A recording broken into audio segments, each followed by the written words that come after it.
Hello everyone and welcome to the Tank Club. If you've ever found yourself overwhelmed by the myriad of choices when selecting a tank race in the Elder Scrolls Online, you're not alone. It's one of the most frequently asked questions by beginners in the ESO tank community, and for good reason. With so many options, picking the perfect race for your tanking can be challenging. But fear not, fellow tanks. In this video, we're diving deep into my top 3 favourite tank races for 2024.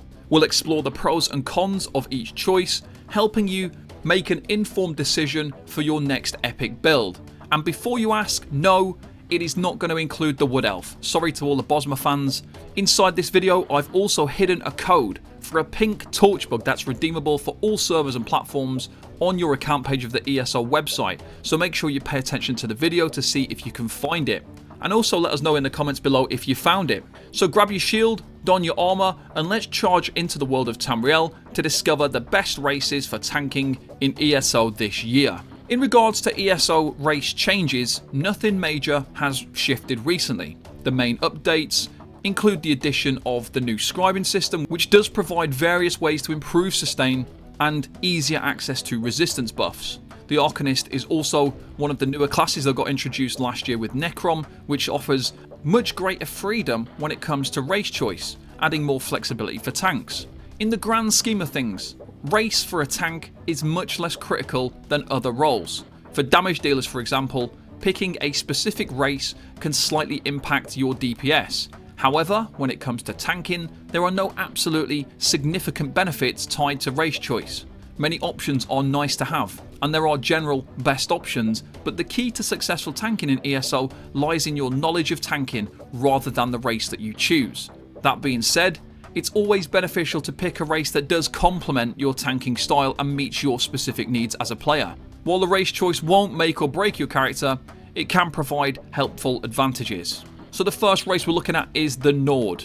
The Nord remains a long-term favourite for tanks in ESO, and it's easy to see why. One of the primary reasons is the rugged passive, granting a hefty 2,600 increase in both spell and physical resistance.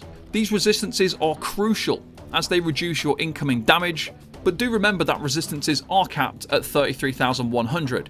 Anything beyond this cap is essentially wasted. One key benefit of the Nord's rugged passive is the freedom it provides in your build choices, allowing for increased versatility. You won't need to rely as heavily on gear traits such as reinforced or Nirnhound, plus you gain more flexibility with your champion points, often not needing both resistant slottables. In situations where you might need to wear medium armor, very niche situations, being a Nord makes this more feasible. By having these resistances as well, it will impact the amount of damage you're receiving, which is mostly critical for damage over time effects and bleed damage, because these things can't be mitigated by blocking, but they can be reduced by things like resistances. Other notable benefits include increased max health, max stamina, and the extended duration of drinks. Additionally, one of the Nord passives grants 5 ultimate every 10 seconds when taking damage. While this might sound impressive, it's essential to put it into perspective. To gain what we might say a free aggressive horn, which is the most common ultimate that tanks will use, it does cost 250 ultimate. From this passive, it would take over 8 minutes and 50 procs to gain that free warhorn. While the ultimate gain is a nice perk, the impact is somewhat marginal. Now, if you usually generate your ultimate once every 60 seconds and you're able to proc this passive on cooldown, this passive would help you to do a horn around 7 seconds faster. When you look at it from that point of view, it does look a little bit more impressive. For an Arcanist tank, the Nord race is less crucial, since reaching the resistance cap is already quite easy. However, choosing Nord still provides more freedom with your champion points. For other classes, obtaining the resistance cap is more accessible than ever thanks to Resolving Vigor and the new scribing system, both giving easy access to minor resolve. Nevertheless, the ability to switch comfortably between different gear sets and champion points while still hitting the resistance cap makes Nord a solid choice. If you opt not to be a Nord, you might need to find these benefits elsewhere. Using a defending one-handed weapon provides 1,638 resistances, and incorporating reinforced gear can also help. You'd likely need to slot the CP passives Bulwark and Fortified for most situations, alongside using skills that grant both major and minor resolve. This resistance cap is crucial for tackling the latest veteran content, more so than older dungeons and trials. Nords are an excellent race option for long-term progression. While resistances are less critical in the early game content and the older trials and dungeons, if you plan on tanking the latest veteran content one day, choosing a Nord is your best bet for long-term development. Another top-notch race choice for a tank is the Imperial, known for their increased max health and stamina, alongside a 6% cost reduction on all abilities. Imperials provide a significant sustain boost. However, before you rush to choose the Imperial, consider that you have to buy this. It requires 2,100 crowns to play as an Imperial. Thankfully, it's not essential for effective tanking, so this choice is entirely optional based on your character build preferences. And there are other sustain options that you can choose instead that won't cost you extra. Delving into the details of the 6% cost reduction, it applies to all abilities, including those that cost stamina, magicka, and even health. This reduction extends to your ultimate, blocking, and dodge rolling. It does truly cover everything. Cost reduction is highly beneficial because it allows you to cast abilities sooner and more often. This advantage grows with higher performance, as players who use skills frequently will see more significant benefits compared to tanks who primarily hold block and cast skills less often. However, with increased casting frequency comes the need for efficient resource regeneration. You'll still face sustain issues if you can't back up the cost reductions with sufficient recovery and incoming resources. When we also consider the cost reduction on your ultimate, this reduces the cost of aggressive horn from 250 to 235, shaving off 15 ultimate points in cost. If it usually takes you 60 seconds to generate your ultimate, playing as an Imperial allows you to cast your Warhorn approximately 3.5 seconds faster.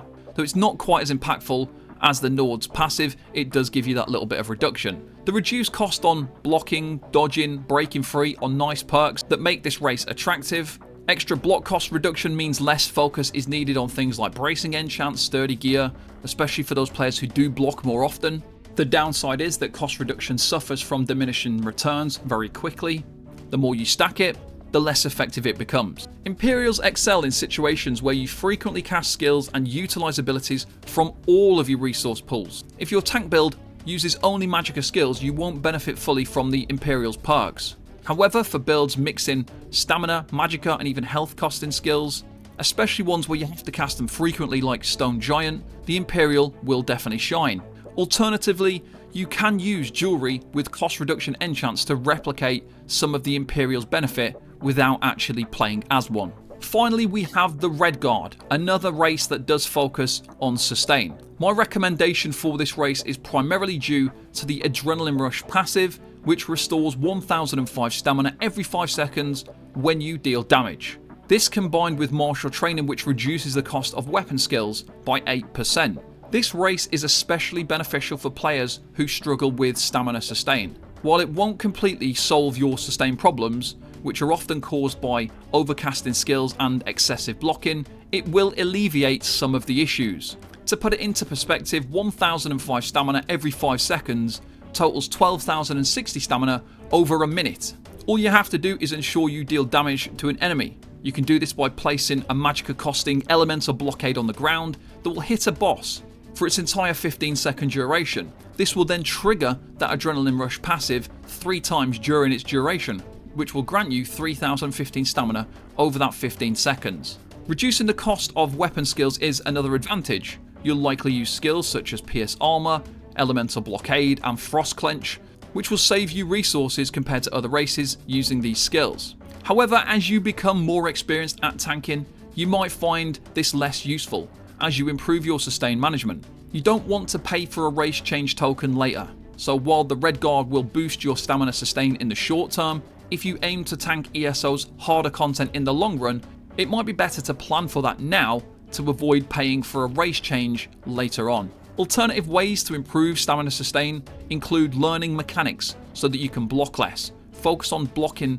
heavy attacks and specific mechanics, and dropping block in between to gain more resources from your stamina recovery. You can also utilize foods that include recovery, potions which will give you recovery and resource boosts, alongside heavy attacking, always remembering to heavy after a heavy. When a boss does a heavy attack to you, block that, and then instantly follow it up with a heavy attack of your own. Harmony Jewelry is also highly beneficial. When you use this alongside synergies that are provided by group members, this can be a significant sustain boost. Overall, I consider the Redguard a good choice for casual tanks, seeking an immediate improvement to stamina sustain. It's also suitable for Arcanist tanks, as being a Nord is less necessary due to their already high resistance potential. And with that, the decision is now up to you.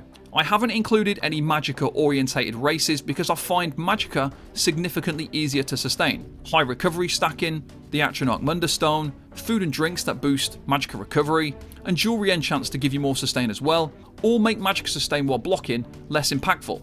You obviously can't generate stamina while blocking, but you can generate Magicka while blocking. Many players also favour the Argonian, which is fine, but I feel it's more suited to beginner players. However, that being said, it's also not very beginner friendly because it forces you to use potions on cooldown, the 45-second cooldown. And as a beginner player, this might not be something you remember to do, or maybe you don't like to do it. When you put this into comparison, a Redguard is going to provide consistent sustain every 5 seconds. So what is your favourite tank race in ESO? I'd love to know. Please let me know in the comments below. Thank you to all of our YouTube members and Patreon subscribers for all your support. It's highly appreciated. Thank you very much for watching, and I'll see you next time. Bye-bye for now.